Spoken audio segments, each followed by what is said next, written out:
नमस्कार। पॉलिटिकल जियारा फड्डा के इस चैनल पर आप सबका स्वागत है। जीडीसी असिस्टेंट प्रोफेसर एग्जाम जो होता है उसमें 120 क्वेश्चन आते हैं, जिसमें 90 क्वेश्चन आपके सब्जेक्ट से होते हैं और 30 क्वेश्चन सामान्य अध्ययन से आते हैं। सामान्य अध्ययन में इतिहास, भूगोल, पॉलिटी, इकोनॉमिक्स, साइंस और यूपी स्पेशल, इतने भाग से लेकर करंट अफेयर्स, इतने से आपके 30 क्वेश्चन आते हैं। 90 क्वेश्चन आप लोग जो कट ऑफ जाती है 90 में से अगर 80 क्वेश्चन करने लायक रहेंगे तो 80 82 सब लोग कर लेते हैं, लेकिन जो असली मेरिट तय होती है वो जीएस पेपर से होता है। जीएस में कोई 30 में से 20 प्लस कर लेता है तो उसका सिलेक्शन हो जाता है, कोई 10 कर पाता है तो उसका बाहर हो जाता है। तो कुल मिलाकर आप लोग को समझ में आ गया होगा कि जो जीडीसी का पेपर होता है इसमें सबसे इम्पॉर्टेंट रोल हमारा जीएस का पेपर।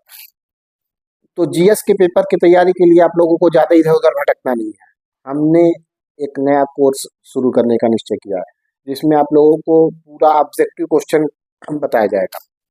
थोड़ा सा बेस बताते हुए 5 मिनट, उसके बाद हम ऑब्जेक्टिव क्वेश्चन पे आ जाएंगे, जिससे आपकी पूरी तैयारी हो जाएगी। History, geography, polity, economics, science, UP special और करंट अफेयर्स, सारी आप लोगों को कम से कम 100 क्वेश्चन डेली आप लोगों को बताया जाएगा। इन क्वेश्चनों को आप देखिए। जैसे क्या होता है कि हम पढ़ने जाते हैं कभी और लगता तो है कि मैटर बहुत अच्छा है, हम पढ़ लेंगे, लेकिन पढ़ नहीं पाते क्योंकि हमको उसमें आता है। आप लोग हमारा जब क्वेश्चन सॉल्व किए रहेंगे तो उससे आपका बेस तैयार रहेगा और आपका पढ़ने में इंटरेस्ट आएगा। आप बुक भी पढ़ लेंगे, जो कुछ भी मटेरियल पढ़ना होगा पढ़ लेंगे। और ऐसा रहेगा कि जो 30 क्वेश्चन है, 30 क्वेश्चन में से 20 प्लस क्वेश्चन हमारे ही वीडियो से आने की पूरी संभावना रहेगी, क्योंकि ये जो वीडियो में हमने क्वेश्चन लिए हुए हैं ये मैक्सिमम यूपी पीसीएस के पैटर्न से ही लिए हुए हैं। आप लोग यहाँ पे हिस्ट्री का वीडियो देखेंगे तो ऐसा नहीं कि आपका यहाँ केवल जीडी से तैयारी होगी, जीडी के साथ साथ पूरी हिस्ट्री आप लोग का कवर होगी। आप लोग वीडियो देखिएगा, उसके बाद पहले इस्तेमाल करें फिर विश्वास करें। देखिए यहाँ पर क्लास 1 है और जो हिस्ट्री की शुरुआत होती है पूरा पाषाण काल से, पैलियोलिथिक एज। पूरा पाषाण काल कब से कब तक होता है? तो 25 लाख ईस्वी पूर्व से लेकर 10,000 बीसी तक, 10 लाख 10,000 ईसा पूर्व तक ये चलता है। इसमें जो मनुष्य रहता है ये आग की खोज करता है, बड़े औजार होते हैं, ठीक है, ये सब करता है। इसके बाद वाला एज है मध्य पाषाण काल, मिजोलिथिक एज। ये कब से कब तक होता है? 10,000 से लेकर 6,000 ईस्वी ईस्वी पूर्व तक, यानी 6,000 बीसी तक ये रहता है। इसमें पशुपालन स्टार्ट होता है और जो औजार होते हैं वो माइक्रोलिथ होते हैं।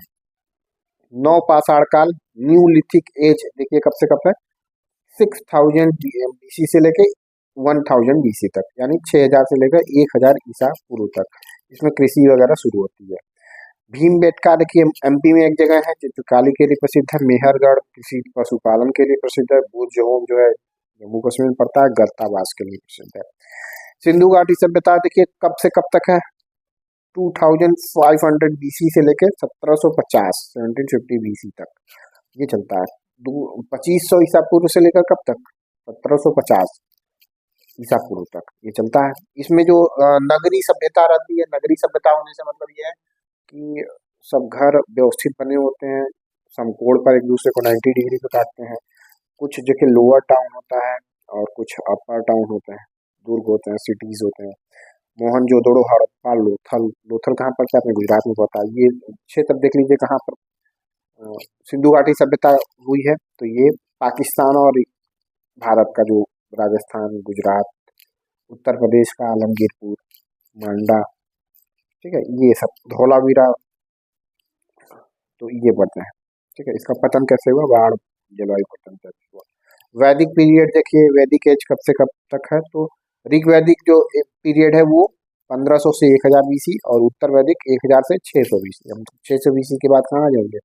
बौद्ध और जैन काल में एंट्री करेंगे। तो इस वीडियो में आप लोगों को बौद्ध जैन तक हम लोग लाएंगे। ऋग्वेद या सामवेद, सामवेद में संगीत म्यूजिक बताया गया है और ऋग्वेद में गायत्री मंत्र है, 1028 सूक्त है यहाँ पर। यजुर्वेद गद्य पद्य दोनों में है। अथर्ववेद में जादू टोना की बात की गई। तो बौद्ध धर्म की 4 संगीतियां हुई। आइए हम लोग क्वेश्चन से डायरेक्ट स्टार्ट करते हैं। देखिए पहला क्वेश्चन है, हड़प्पा सभ्यता का मोहनजोदड़ो स्थल किस नदी के किनारे है? ऑप्शन है घाघरा नदी, व्यास नदी, झेलम नदी, सिंधु नदी। सिंधु नदी सही है। यहाँ पर सिंधु नदी, मोहनजोदड़ो कहाँ है? सिंधु नदी के किनारे है। तो सिंधु नदी के दाएं तट पर है। अब सब लोग जानते हैं कि सिंधु नदी के किनारे है, तो इसमें जानने वाली चीज क्या है, सिंधु नदी के दाएं तट पर, सिंधु नदी के दाएं तट पर। ठीक, इसकी खोज राखल दास बनर्जी ने 1922 में की है। मार्शल ने किसकी, हड़प्पा की खोज की है 1921 में। राखल दास बनर्जी ने किसकी खोज की है, मोहनजोदड़ो की खोज की है। मोहनजोदड़ो का जो अर्थ होता है वो मृतकों का टीला होता है। और यहाँ पर क्या क्या पाए गए हैं तो वो देख लीजिए, जो है स्नानागार पाया गया है, अन्नागार पाया गया है, कांस्य की नर्तकी की मूर्ति की पाई गई है, शिव पशुपति ये सब पाया गया है। ठीक है, ग्रेनरी पाया गया, ग्रेट ग्रेनरी, ग्रेट बाथ पाया गया है। धौला, अगला क्वेश्चन हम लोग आते हैं, धौलावीरा का प्राचीन शहर किस राज्य में स्थित है। धौलावीरा कहाँ पड़ता है, तो धौलावीरा गुजरात में पड़ता है। तो इसमें जो जानने वाली चीज है, इसकी खोज किसने किया है धौलावीरा की, जगपति जोशी। जगपति जोशी, राखलदास बनर्जी ने मोहनजोदड़ो, जगपति जोशी, जोशी जी हैं, जोशी जी ने किसकी खोज की, धौलावीरा। आप लोग याद कर लीजिएगा, धौलावीरा की खोज जोशी जी, जोशी कहाँ, गुजरात में। इसे जो है 40वीं विश्व धरोहर भी घोषित किया गया है। और आइए हम लोग देखते हैं, अगला क्वेश्चन देखते हैं, लौह युग का नाम इसलिए दिया गया क्योंकि जो पत्थर और तांबे कांसे की जगह लोहे का इस्तेमाल किया जाने लगा था यहाँ पर। ठीक, भारत में जो लोहे की शुरुआत है वो उत्तर वैदिक काल में हुई है। इसके साथ अतरंजी खेड़ा, उत्तर प्रदेश में कहाँ से मिलते हैं, अतरंजी खेड़ा से मिलते हैं। लोहे के प्रयोग ने कृषि और युद्ध की तकनीकों में क्रांतिकारी परिवर्तन ला दिया। अगला क्वेश्चन हम लोग देखते हैं, कालीबंगा स्थित है, तो कालीबंगा कहाँ है, कालीबंगा राजस्थान में स्थित है। कालीबंगा घग्गर नदी प्राचीन सरस्वती के किनारे, इसकी खोज कालीबंगा की खोज किसने की है, तो कालीबंगा की खोज करने वाले जो विद्वान है उनका नाम है अमलानंद घोष। 1953 में, 1953 में अमलानंद घोष ने किसकी खोज की है, कालीबंगा की। जोशी जी ने धौलावीरा की खोज की है और कालीबंगा की खोज अमलानंद घोष। अमलानंद घोष बंगाली नाम लग रहा है, कालीबंगा, बंगा, बंगा है तो काली जी और बंगा पश्चिम बंगाल में ही पड़ता है, राजस्थान में पड़ेगा, लेकिन इसकी खोज किसने की है, अमलानंद घोष 1953। ठीक, कालीबंगा का अर्थ है काले रंग की चूड़ियां। यहाँ से मिला क्या क्या है, तो जूते हुए खेत, हवन कुंड, भूकंप, कहाँ से मिला है, कालीबंगा से मिला है। कालीबंगा पड़ता कहाँ है, तो राजस्थान में पड़ता है। निम्नलिखित में से कौन सा सिंधु घाटी स्थल अब पाकिस्तान में है, तो हड़प्पा जो है पाकिस्तान में है, रावी नदी के बाएं तट पर स्थित है। हड़प्पा कहाँ स्थित है, रावी नदी के उस तरफ बाएं तट पर, पाकिस्तान की तरफ। मोहनजोदड़ो दाएं, मोहनजोदड़ो दाएं, मोहनजोदड़ो अपने इंडिया की तरफ, और कौन, हड़प्पा बाएं तट पर। इसकी खोज किसने की है, दयाराम साहनी। दयाराम साहनी ने किसकी खोज की है, हड़प्पा की खोज की है। यहाँ से क्या क्या मिला है, कब्रिस्तान मिला है, श्रमिक आवास मिले हैं। स्टुअर्ट पिगट एक व्यक्ति है ने हड़प्पा और मोहनजोदड़ो को विस्तृत साम्राज्य की जुड़वा राजधानी बताया है। अगला क्वेश्चन हमारा है कि संभवतः मेहरगढ़ में कपास की खेती कब होती थी, तो देखिए 7000 साल पहले, 8000 साल पहले, 6000 साल पहले, 5000 साल पहले। इसका जवाब है 7000 साल पहले। 2000 साल अभी हो गए और 5000 साल पहले मिलाकर 5000 BC में 7000 साल पहले होता था। देखिए मेहरगढ़ जो है ये बलूचिस्तान पाकिस्तान में पड़ता है। नियोलिथिक स्थल है, नवपाषाणिक स्थल है। यहाँ पर 7000 साल पहले कपास की खेती होती थी। जो इसका मतलब क्या होता था कि कपास की खेती आज से 7000 साल पहले होने शुरू हो गई थी। मेहरगढ़ से देखिए पालतू भैंस और कृषि के भी साक्ष्य मिले हैं। देखिए आप लोग, ये सारे क्वेश्चन बहुत इंपॉर्टेंट है, कई सारे बुक्स से लिए गए हैं, प्रीवियस ईयर में पूछे गए हैं, बेस है। इन क्वेश्चनों को आप कई बार देखेंगे तो आप लोगों को ये क्वेश्चन याद हो जाएंगे। अगला हम लोग देखते हैं कि हड़प्पा नगरों के निम्नलिखित समूहों में से किस समूह में अग्निवेदियां, फायर अल्टर्स पाई जाती है, तो ये पाई जाती है कालीबंगा और लोथल। कालीबंगा और लोथल, कालीबंगा कहाँ, राजस्थान, लोथल गुजरात। देखिए बरनौली में क्या मिला है, बरनौली से मिला है मिट्टी का हल। चंदहुदड़ो, यह पाकिस्तान में पड़ता है, चंदहुदड़ो जगह, यह मनका बनाने का स्थल है। लिपस्टिक वगैरह यहाँ से मिला है। पूछे जाएगा प्रसाधन जो है वैनिटी बॉक्स, लिपस्टिक कहाँ से मिला है, चंदहुदड़ो से मिला है। अगला क्वेश्चन हम लोग देखते हैं, हड़प्पा वासियों को वर्तमान राजस्थान से कौन सी धातु प्राप्त होती थी, तो कांबा, तांबा, तांबा या कॉपर, तांबा, तांबा, ठीक है। तांबा की जो खान है वो कहाँ है, खेतड़ी झुंझुनू में इसकी खान है, ठीक है। सोना ये लोग दक्षिण भारत कर्नाटक से लाते थे, चांदी जो है ईरान अफगानिस्तान से लाते थे। भीमबेटका पूछा जाएगा कहाँ से है, तो इसका सही जवाब है मध्य प्रदेश में भीमबेटका है, रायसेन जिले में। भीमबेटका कहाँ है, बहुत ही ऐतिहासिक स्थल है, यहाँ पर चित्रकारी मिली थी, पाषाणिक स्थल है ये, इसकी खोज की है वी एस वाकड़कर ने, वी एस वाकणकर ने इसकी खोज की है। रॉक पेंटिंग देखिए, शैल चित्र यहाँ से के लिए प्रसिद्ध है। 2003 में यूनेस्को द्वारा इसको विश्व धरोहर स्थल घोषित किया गया। अगला क्वेश्चन, सिंधु सभ्यता की जो सभ्यता है किस पूरा स्थल से नाव के चित्र प्राप्त हुए, नाव के चित्र कहाँ से प्राप्त हुए, तो मोहनजोदड़ो और लोथल। तो जो लोथल है ये गुजरात में पड़ता है, और बंदरगाह है, डॉकयार्ड है, देखिए नगर था, जो भोगवा नदी के किनारे स्थित है। देखिए ये इंपॉर्टेंट है, कई चीजें बार जब आएंगी तो आप लोगों को ये सब याद हो जाएगा, और जब दोबारा कोई किताब पढ़ेंगे तो ये सब चीजें याद रहेंगी, तो आप लोगों को पढ़ने में मन लगेगा। और दूसरा ये कि देखिए माइक्रोलिथ की शुरुआत क्या होती है, तो पत्थर के औजार है माइक्रोलिथ, ठीक है। ये मध्य पाषाण काल में इसका उपयोग किया जाता है। निम्नलिखित में से कौन सा स्थल नवपाषाण युग का प्राचीनतम प्रमाण प्रस्तुत करता है, तो बुजहोम। बुजहोम जो है ये नवपाषाणिक स्थल है, यहाँ जमीन के अंदर गड्ढों में घर मिलते हैं, गत्तावाज जिसको बोलते हैं। यहाँ मानव के साथ साथ कुत्तों को भी साथ में दफनाया गया है। अब क्यों दफनाया गया है, दोनों में प्रेम अधिक था या क्या था पता नहीं, लेकिन दोनों को एक साथ दफनाया गया है। हड़प्पा सभ्यता में विशाल स्नानागार जो है इससे संबंधित कर है, यह मोहनजोदड़ो में मिला है, तो जो ग्रेट बात है मोहनजोदड़ो में मिला है, ठीक। इसमें ईंटों और जिप्सम के गारे से जलरोधी बनाया गया है, तो दोनों सही है। अगला क्वेश्चन हम लोग देखते हैं, मोहनजोदड़ो निम्नलिखित में से किस सभ्यता से संबंधित है, तो सिंधु घाटी सभ्यता से संबंधित है। तो अगला क्वेश्चन हम लोग देखते हैं, निम्नलिखित में से किस भारतीय राज्य में हड़प्पा के नगर नहीं पाए गए, उत्तराखंड, गुजरात, राजस्थान, हरियाणा। तो उत्तराखंड इसका सही जवाब है, उत्तराखंड में नहीं पाए गए, बाकी जगह पाएंगे। हरियाणा में राखीगढ़ी है, बनावड़ी है, कुणाल। गुजरात में लोथल, धौलावीरा, सुरकोटडा। कालीबंगा देखिए राजस्थान में। पुरातत्वविदों के अनुसार हड़प्पा के नगरों में पश्चिमी हिस्सा छोटा था और ऊंचा था, जिसे क्या कहा जाता था, तो पश्चिमी हिस्सा जो था उसको दुर्ग बोलते थे, और जो पूर्वी हिस्सा था उसको निचला नगर बोलते थे।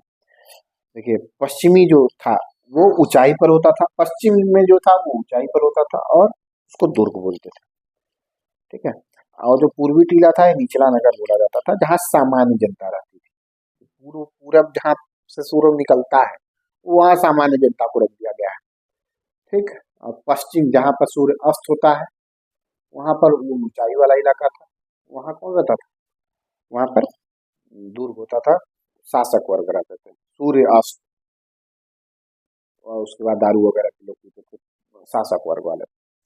और इधर सूरज जहाँ से निकल रहा है निचला इलाका था, वहाँ कौन रह लोग रह रहा है, सामान्य आदमी। ये याद करने के लिए मैं बता रहा हूँ लोगों को।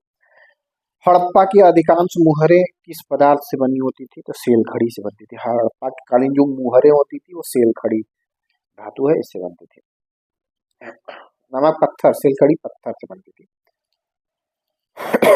सूची 1 को सूची 2 से मिलाना है, तो देखिए बालू कहाँ है, तो बालू पड़ेगा हरियाणा में पड़ेगा, और मांडा, तो मांडा ये जम्मू कश्मीर में है।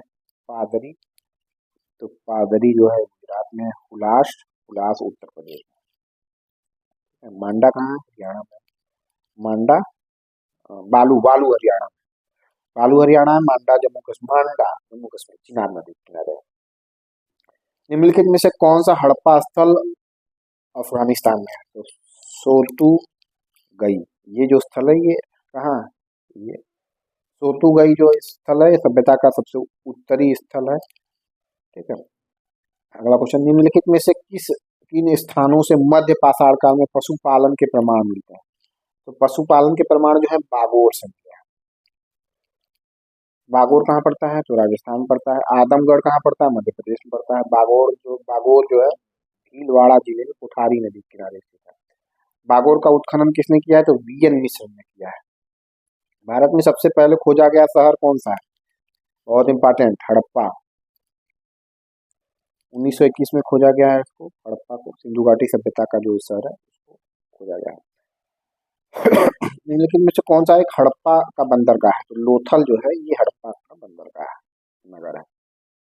सिंधु घाटी सभ्यता की प्रमुख विशेषता क्या थी? अगला क्वेश्चन है। तो जो है प्रकृति की पूजा भी करते थे ये लोग। व्यवस्थित शहरी जीवन, प्रकृति की पूजा में व्यवस्थित शहरी जीवन जो है इसकी प्रमुख विशेषता है। उत्कृष्ट ग्रिड सिस्टम, सड़कें जो है कितने ऐसे ऐसे काटती थी। देवी माँ की पूजा कौन लोग करता था? तो मातृ देवी, जो सिंधु घाटी सभ्यता में मातृ देवी की पूजा की जाती थी। इसका मतलब यह है कि सिंधु घाटी वाला जो समाज है वो कैसा है? मातृसत्तात्मक है। हड़प्पा वाली पृथ्वी को उर्वरता की देवी मानकर पूजते थे। सिंधु घाटी सभ्यता की जो लिपि है वो कैसी है? तो अज्ञात है, चित्रात्मक लिपि है। ठीक है, पिक्टोग्राफिक लिपि है, भाव चित्रात्मक लिपि है। किसकी मूर्ति सिंधु घाटी सभ्यता के लोगों की एक महत्वपूर्ण रचना थी? किसकी मूर्ति सिंधु घाटी सभ्यता के लोगों की एक महत्वपूर्ण रचना थी? तो नर्तकी, डांसिंग गर्ल जो है ये मोहनजोदड़ो में कांसे की बनी नर्तकी की मूर्ति है। यह जो लास्ट वैक्स टेक्निक द्वारा, द्रविमोम विधि द्वारा बना की ऊंचाई कितनी है? 14 सेंटीमीटर। ये सब देखिए पूछता है कि हमने आप लोगों से। अगला क्वेश्चन, अब हम लोग वैदिक काल में आते हैं। वैदिक काल में प्रचलित वर्ण व्यवस्था के अनुसार निम्नलिखित में से कौन सा एक वर्ण नहीं? ब्राह्मण, क्षत्रिय, वैश्य, शूद्र वर्ण है, समिति जो है वर्ण है। अगला क्वेश्चन हम लोग देखते हैं। तो ऋग्वेद जो समिति है ये राजनीतिक संस्था नहीं, राजनीतिक संस्था है। इसका वर्णन कहाँ किया है? वर्ण व्यवस्था का वर्णन कहाँ किया गया है? तो ऋग्वेद के 10वें मंडल में किया गया है। ठीक है, अगला क्वेश्चन हम लोग देखते हैं। वैदिक जीवन आश्रम प्रणाली के अनुसार जीवन का तीसरा चरण, तो जो जीवन का पहला चरण कौन है? ब्रह्मचर्य, दूसरा है वो गृहस्थ, तीसरा है वानप्रस्थ, तीसरा वानप्रस्थ हो गया। अगला क्वेश्चन हम लोग देखते हैं। वैदिक आर्य की सबसे पवित्र नदी किसे माना गया है? तो सरस्वती जो नदी है वैदिक आर्यों की सबसे पवित्र नदी है। इसे नदीतमा, देवीतमा भी बोला गया है। आर्यों की सबसे महत्वपूर्ण नदी सिंधु थी। ठीक, जिसका ऋग्वेद में कई बार उल्लेख हुआ है। गंगा का केवल एक बार उल्लेख हुआ है, यमुना का 3 बार उल्लेख हुआ है। वेदांग की संख्या कितनी है? तो वेदांग की संख्या 6 है। शिक्षा, कल्प, निरुक्त, शिक्षा, कल्प, निरुक्त, व्याकरण, छंद, ज्योतिष। ठीक, वैदिक ऋचाओं के मुख्य संग्रह को क्या कहा जाता है? तो ऋचाओं के संग्रह को बोलते हैं संहिता। ये सब देखिए याद कर लीजिए। ऋग्वेद में कितने सूक्त हैं? तो 1028 सूक्त हैं। यहाँ पर 10वें मंडल, 10 मंडल है, 1028 सूक्त हैं। पहला और 10वां मंडल सबसे नया है, जबकि दूसरे से 7वें मंडल को वंश मंडल सबसे पुराना। तीसरे मंडल में गायत्री मंत्र की बात करेंगे। अगला क्वेश्चन, ऋग्वेद में ऋषि विश्वामित्र और देवी के रूप में पूजी जाने वाली किन नदियों के बीच संवाद है? तो ये देखिए व्यास और सतलज के बीच संवाद है। व्यास नदी को पहले क्या बोलते थे? विपाशा, सतलज को सुतुद्री, रावी को परुषड़ी, झेलम को वितस्ता, चिनाब को अस्किनी, ये सब बोला जाता था।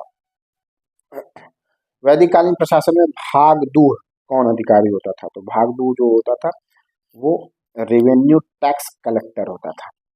भागदूह कौन होता था? राजस्व कर जमा करने वाला अधिकारी। भागदूह कौन होता था? राजस्व कर जमा करने वाला अधिकारी होता था। और संग्रहित्री कौन होता था? कोषाध्यक्ष होता था, ट्रेजरर। ठीक है, ऋग्वेद के सर्वाधिक मंत्र किस वैदिक देवता को समर्पित हैं? तो इंद्र को समर्पित है। ऋग्वेद में सबसे ज्यादा जो मंत्र हैं वो किस देवता को समर्पित हैं? तो इंद्र को समर्पित है। ऋग्वेद में सबसे महत्वपूर्ण देवता इंद्र है, जिनके लिए कितने मंत्र हैं? 250। इंद्र को पुरंदर, किलों को तोड़ने वाला और वर्षा का देवता कहा गया है। दूसरे प्रमुख देवता जो है अग्नि है, इनके बारे में 200 सूक्त हैं। और फिर वरुण है। अगला क्वेश्चन हम लोग देखते हैं। 1800 से 1500 ईस्वा पूर्व की 30 ऋग्वेद पांडुलिपियों को यूनेस्को की memory of the world register में किस वर्ष शामिल किया गया? एक क्वेश्चन नहीं पूछने वाला, 2007 में किया गया। नचिकेता और यम के बीच सुप्रसिद्ध संवाद जो है किस उपनिषद में है? तो कठोपनिषद में। कठोपनिषद में नचिकेता और यम के बीच संवाद है। नचिकेता और यम के बीच संवाद कहाँ है? तो कठोपनिषद में। मुंडकोपनिषद में क्या है? तो सत्यमेव जयते हैं। यम और नचिकेता के बीच संवाद कहाँ है? कठोपनिषद। कठोपनिषद में क्या है? नचिकेता और यम के बीच संवाद है। देखिए काफी ढेर सारे फैक्ट हैं और एक साथ हमारा चल रहा है, तो हो सकता है आप लोग थोड़ा सा देखिए, जल्दी जल्दी चलेगा। छांदोग्योपनिषद में क्या है, श्री कृष्ण का उल्लेख किया गया है और सत्यकाम और जवाल की कथा। महर्षि गौतम का संबंध किस भारतीय दर्शन से है, तो महर्षि गौतम जो है न्याय से संबंधित है। ठीक है। सांख्य दर्शन किससे संबंधित है, कपिल मुनि से संबंधित है। योग दर्शन पतंजलि से संबंधित है। वैशेषिक दर्शन कणाद से संबंधित है। मीमांसा जैमिनी से संबंधित है। ये इंपॉर्टेंट है, बहुत मोस्ट इंपॉर्टेंट है, ये आप लोग याद करिएगा। न्याय दर्शन किससे संबंधित है, महर्षि गौतम, गौतम न्याय। सांख्य दर्शन कपिल मुनि, सांख्य दर्शन किससे, कपिल मुनि। कपिल मुनि क्या करते थे, सांख्य गिनती सांख्य करते थे। योग दर्शन पतंजलि, पतंजलि का जो रामदेव बाबा का है, योग सिखाते हैं पतंजलि। याद करने के लिए मैं बता रहा हूँ कोई। वैशेषिक दर्शन कड़ाद, वैशेषिक दर्शन कड़ाद, वैशेषिक दर्शन कड़ाद याद करिएगा। मीमांसा जैमिनी, जैमिनी पता है चैट जीपीटी जैमिनी, तो जैमिनी मीमांसा। वैदिक युग में राजा अपनी जनता से जो कर वसूलते थे उसको क्या कहते हैं, तो उसको बलि बोलते हैं। वैदिक युग में राजा अपनी जनता से जो कर वसूलते थे उसको क्या बोलते हैं, उसको बलि बोलते हैं। ठीक है। आर्यों, अगला क्वेश्चन, आर्यों के द्वारा निम्नलिखित में से कौन सा शिल्प प्रयोग में नहीं लाया गया, मिट्टी के बर्तन, आभूषण, बढ़ई, लुहार। तो लुहार जो है ये नहीं लागे क्योंकि लोहे का आविष्कार उस समय नहीं हुआ था। लोहे का आविष्कार हुआ है उत्तर वैदिक काल में। ठीक है। भारतीय संगीत का उद्गम किसमें से खोजा जा सकता है, तो सामवेद जो है वो भारतीय संगीत का जनक माना जाता है। साम का अर्थ होता है गान, इसमें यज्ञ के अवसर पर गाए जाने वाले मंत्रों का संकलन है। सामवेद के पुरोहित को उद्गाता कहा जाता है। सात सुर सा रे गा मा पा जो है वो उसकी उत्पत्ति इसी वेद से मानी जाती है। संस्कृत भाषा के पहले व्याकरणकर्ता कौन है, तो पाणिनि है। पाणिनि के क्या ग्रंथ कौन सा है, तो अष्टाध्यायी का ग्रंथ है। कल्हड़ की रचना जो है राज तरंगिणी है। कल्हड़ की रचना क्या है, राज तरंगिणी है। कश्मीर का इतिहास लिखा गया है। कालिदास की रचना अभिज्ञान शकुंतलम मेघदूत, अभिज्ञान शकुंतलम मेघदूत। कल्हड़ की रचना क्या है, राज तरंगिणी।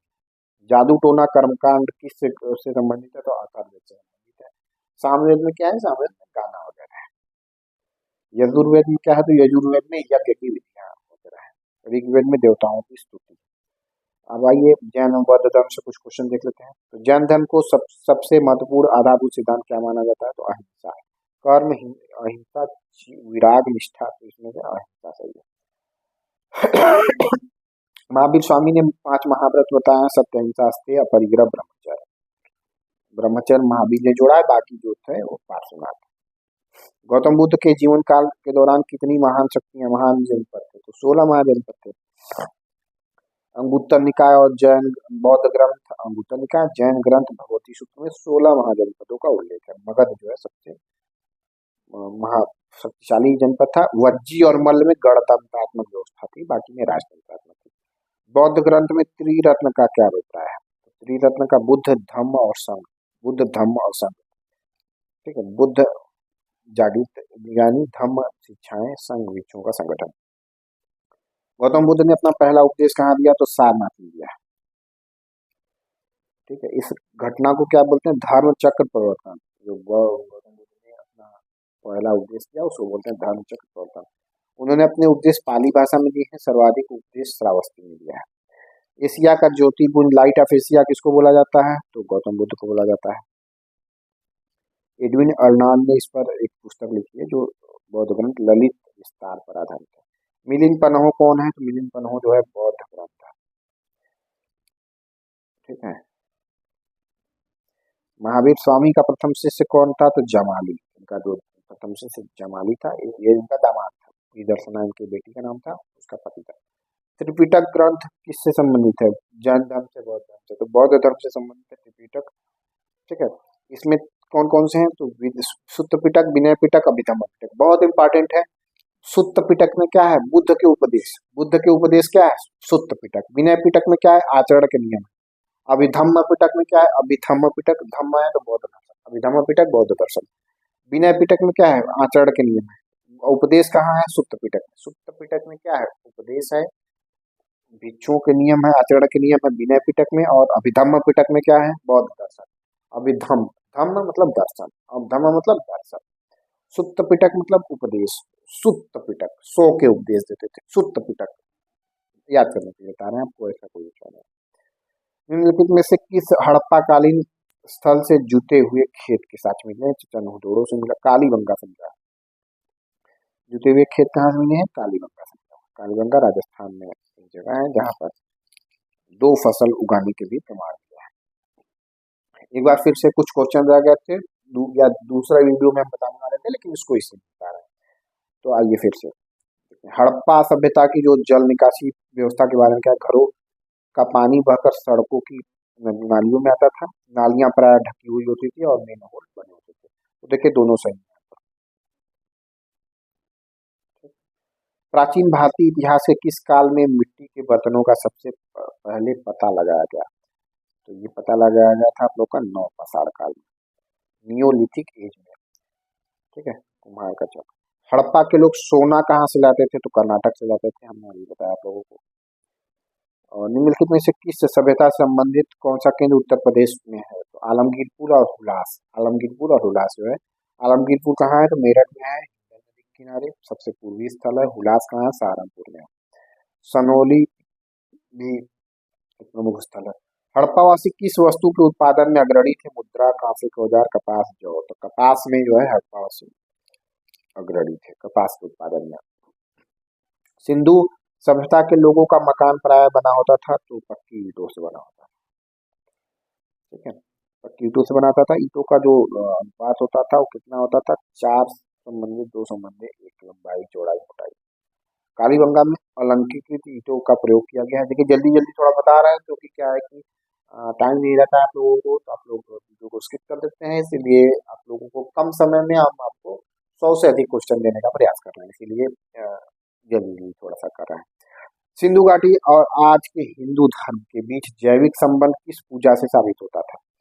पत्थर, वृक्ष और जानवर। सिंधुवासी पृथ्वी पूजक थे, वे पीपल और इसकी लिंग योनि पूजा करते थे, पत्थर का ये सब की पूजा करते थे। ठीक है, अगला, एक व्यक्ति का वैदिक दृष्टिकोण और उसका समाज के 4 उद्देश्य से निर्धारित होता है। निम्नलिखित में से कौन सा नहीं है? धर्म, अर्थ, काम, मोक्ष होता है, सिद्धि वगैरह नहीं होता है। वैदिक काल में ब्रीही शब्द किसके लिए प्रयुक्त होता है? तो ब्रीही शब्द जो है चावल के लिए प्रयोग में आता है। ब्रीही का क्या अर्थ होता है? चावल। यौ जौ, मुद्र मूंग, इच्छु गन्ना, धो गोधूम को बोलते हैं। वैदिक काल के महत्वपूर्ण देवताओं के चयन करना है, तो अग्नि, इंद्र और सोम। ऋग्वैदिक प्रमुख देवता है इंद्र। इंद्र के बारे में 250 सूक्त है और अग्नि के बारे में 200, सोम जो है इनका उल्लेख 9वें मंडल में किया गया है। पुराणों के संदर्भ में निम्नलिखित कथनों में से कौन सा सही है? विष्णु पुराण से मौर्य वंश की जानकारी मिलती है, विष्णु पुराण, गुप्त वंश। तो देखिए दोनों सही है। विष्णु पुराण से जो है मौर्य वंश की जानकारी मिलती है, वायु पुराण से गुप्त वंश की जानकारी मिलती है, मत्स्य पुराण सबसे पुराना है। आइए यहाँ पर देखिए, सिंधु घाटी सभ्यता जो है वो पूर्णतः नगरी सभ्यता है। ऋग्वैदिक सभ्यता जो है ये पशुपालन आधारित समाज है, चारागाह पर आधारित है। उत्तर वैदिक जो है लोहे की खोज के बाद कृषि आधारित पेशा बन गया। उत्तर वैदिक में कृषि बन गया। देखिए लोहे का खोज कब हुआ है? उत्तर वैदिक पीरियड में हुआ है। ठीक है, मध्यकाल भूमि आधारित जमींदारी व्यवस्था हुआ है। निम्नलिखित में से कौन सा उपवेद के अंतर्गत नहीं है? आयुर्वेद, यजुर्वेद, गंधर्ववेद, शिल्पवेद। तो जो है यजुर्वेद जो है उपवेद नहीं है, बाकी आयुर्वेद, गंधर्ववेद, शिल्पवेद ये उपवेद है। ऋग्वेद का उपवेद कौन सा है? आयुर्वेद। यजुर्वेद का उपवेद कौन सा है? धनुर्वेद। सामवेद का उपवेद कौन है? गंधर्ववेद। अथर्ववेद का उपवेद शिल्पवेद। देखिए ऋग्वेद का उपवेद आयुर्वेद, इसमें क्या बताया गया? चिकित्सा। धनुर्वेद में क्या बताया गया है? युद्ध कला बताया गया। गंधर्ववेद में संगीत बताया गया और अथर्ववेद में शिल्पवेद बताया गया। वैदिक कालीन विदुषियां गार्गी, मैत्रेयी और कपिला का घर किस शहर में है? तो मिथिला। ठीक है, आयुर्वेद के वैद्य चिकित्सा का भगवान किसे कहते हैं? तो धन्वंतरी को चिकित्सा का आयुर्वेद का जनक कौन है? धन्वंतरी। चिकित्सा का भगवान माना जाता है। सुश्रुत जो है सर्जरी के जनक है। चरक जो है कनिष्क के राजवैद्य है। ठीक है, भारत में वर्ण व्यवस्था सिस्टम बनाई गई थी, तो किसकी? श्रमिक गतिहीनता के लिए, श्रम की गरिमा के लिए, आर्थिक उत्थान के लिए, व्यवसायिक श्रम विभाजन। तो व्यवसायिक श्रम विभाजन। ऋग्वैदिक आर्य एक ग्रामीण सभ्यता के निवासी थे क्योंकि, तो उपयुक्त सभी सही है। ऋग्वेद में गाय का वर्णन है, बहुत सारी युद्ध गाय के लिए लड़े गए, पुरोहितों को उपहार में गाय दी जाती थी। ठीक है? गाय को अघन्या न मारने योग्य कहा गया है। ठीक है, युद्धों को गविष्ठ कहा जाता था। आर्य अनार्यों के साथ अपने संघर्ष में सफल रहे क्योंकि उन्होंने घोड़ों द्वारा चलाए जा रहे रथों का प्रयोग किया। ठीक है, आर्य अनार्यों के साथ अपने संघर्ष में सफल क्योंकि उन्होंने क्या किया, घोड़ों द्वारा रथ का प्रयोग किया, और जो अनार्य थे उन्होंने घोड़ों का प्रयोग नहीं किया। भगवान महावीर की शिक्षाओं के संकलन को क्या कहते हैं, जो आगम सूत्र कहते हैं। भगवान महावीर की शिक्षाओं के संकलन को आगम सूत्र कहते हैं। इनका संकलन जो है द्वितीय जैन संगीति वल्लभी में हुआ है, उसमें इनका किया गया है। जैन दर्शन के अनुसार जिन्न का क्या अर्थ है, तो जिन्न का अर्थ होता है विजेता। जिन्न का अर्थ क्या होता है, विजेता होता है। देखिए ये सारे क्वेश्चन आप लोगों का बेस तैयार करेंगे, आप लोगों को माइंड में याद होंगे, तो इसको एक बार पढ़िएगा, उसके बाद बुक से रिवाइज करिएगा, तो आप लोग को अच्छा लगेगा। ये सब चीजें याद हो जाएंगी, नई चीजें आप लोगों को याद होने के लिए बेस तैयार होगा। गौतम बुद्ध किस गढ़ से संबंधित थे, तो साक के गढ़ से संबंधित थे। गौतम बुद्ध किस गढ़ से संबंधित थे, साक के गढ़ से संबंधित थे। उनके पिता का नाम सुद्धोधन था, कपिलवस्तु के राजा थे। बुद्ध को शाक्य मुनि कहा जाता था। उनकी माता जो महामाया है, ये कोली वंश की राजकुमारी थी। बुद्ध के जीवन की किस घटना को महाभिनिष्क्रमण कहा जाता है, तो उनका जो गृह त्याग है उसको 29 वर्ष की अवस्था में बुद्ध ने अपना घर छोड़ दिया, उसको कहते हैं महाभिनिष्क्रमण बोलते हैं। महापरिनिर्वाण बोलते हैं मृत्यु को, संबोधि बोलते हैं ज्ञान प्राप्ति को, और धर्म चक्र प्रवर्तन बोलते हैं प्रथम उपदेश को। बौद्ध वास्तुकला में स्तूप को श्रद्धांजलि अर्पित करने के लिए भक्तों के लिए पैदल मार्ग क्या कहलाता है, तो उसको बोलते हैं मेधी। स्तूप के चारों ओर बना चबूतरा या पैदल मार्ग जो होता है वो मेधी कहलाता है। स्तूप के चारों ओर जो पैदल घूमने के लिए बोलते हैं उसको मेधी बोलते हैं। प्रदक्षिणा पथ क्या होता है, जिस रास्ते भक्त परिक्रमा करते हैं। तोरण क्या होता है, स्तूप का प्रवेश द्वार होता है। हर्मिका क्या होता है, स्तूप के ऊपर चौकीदार हिस्सा होता है। निम्नलिखित में से किस राजा के अभिलेख से सूचना मिलती है कि शाक्य मुनि का जन्म लुम्बिनी में हुआ था, तो अशोक का जो अभिलेख है उससे यह पता चलता है। अशोक के रुम्बिन देई अभिलेख से पता चलता है। ठीक, अगला क्वेश्चन की अब देखिए, यहाँ बुद्ध का जो है जन्म हुआ तो कमल और साण, गृह त्याग हुआ तो घोड़ा, प्रतीक है। जन्म हुआ तो कौन, कमल और साण, और गृह त्याग घोड़ा, घोड़ा से चले जाएंगे गृह त्याग। ज्ञान पीपल का पेड़, पीपल का पेड़ ज्ञान का पेड़। मृत्यु स्तूप। ठीक है, बौद्ध दर्शन की विशेषता के बारे में कौन सा कथन सही। बौद्ध दर्शन की खोज भी बुद्ध की शिक्षाओं में मिलता है। बुद्ध ने दार्शनिक समस्याओं जैसे, तो दोनों सही होगा, दोनों सही है। अनात्मवाद सिद्धांत किससे संबंधित है, तो बौद्ध दर्शन से संबंधित है। अर्थात अनात्मवाद का मतलब है आत्मा अमर नहीं है, बौद्ध धर्म का प्रमुख सिद्धांत है। आत्मा को अमर नहीं माना कौन, बौद्ध दर्शन वाले। भारत के में पहले जिन परमाणु प्रतिमाओं को पूजा गया वह किसका था, तो बुद्ध को सबसे पहले पूजने की शुरुआत हुई थी। यह मूर्ति गांधार और मथुरा शैली में बनाई गई थी। बोधिसत्व पद्मपाणि की पेंटिंग कहाँ है, तो अजंता में है। बोधिसत्व पद्मपाणि की पेंटिंग कहाँ है, अजंता, गुफा संख्या 1 में है। ये पीडीएफ आप लोगों को हमारे टेलीग्राम चैनल से मिल जाएंगे। आज का दिन कितना है, तो 29 दिसंबर, 28-29 दिसंबर 2025 के दिन में जाके देखिएगा हमारे टेलीग्राम पे, आपको लोग मिल जाएगा। नालंदा विश्वविद्यालय किस लिए प्रसिद्ध है, तो बौद्ध धर्म दर्शन के लिए नालंदा विश्वविद्यालय प्रसिद्ध है। इसकी स्थापना कुमारगुप्त प्रथम ने की थी। चीन यात्री यहाँ पर आया था। भारत कला में स्तूप, चैत्य और विहार का निर्माण किस धर्म से संबंधित है, तो बौद्ध धर्म से संबंधित है। स्तूप क्या होता है, बुद्धों के अवशेषों पर बनी समाधि।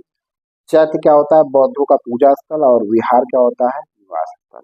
महावीर जी ने पाली साहित्य में निगंठ नाथ कूट के नाम से जाना जाता है। किस धर्म की स्थापना की, तो जैन धर्म की स्थापना की है। वे जैन धर्म के कौन से तीर्थंकर थे, तो 24वें तीर्थंकर थे। देखिए कल्पसूत्र जो है एक जैन पाठ है जिसमें जैन तीर्थंकरों की जीवनी है, विशेष रूप से पार्श्वनाथ और महावीर की। तो कल्पसूत्र जो है ये जीवनी है। कल्पसूत्र की रचना भद्रबाहु ने संस्कृत में की है। इसमें क्या है, भद्रबाहु वही है जो चंद्रगुप्त मौर्य के साथ दक्षिण भारत गए थे। अणुव्रत किससे संबंधित है, तो जैन धर्म से संबंधित है। गृहस्थ अनुयायियों के लिए है, यानी जो गृहस्थ लोग होते हैं उनके लिए अणुव्रत है। जो महाव्रत होता है वो कठोर होता है, वो भिक्षुओं के लिए होता है। और गृहस्थों के लिए अणुव्रत। अणुव्रत क्या है, तो सत्य, अहिंसा, अस्तेय, अपरिग्रह, ब्रह्मचर्य। बौद्ध धर्म ने समाज के किन दो वर्गों को अपने साथ जोड़कर एक किया? तो स्त्रियों एवं शूद्र। बौद्ध धर्म ने स्त्रियों और शूद्र को अपने साथ जोड़ा। महावीर स्वामी की माता का नाम देखिए त्रिशला है।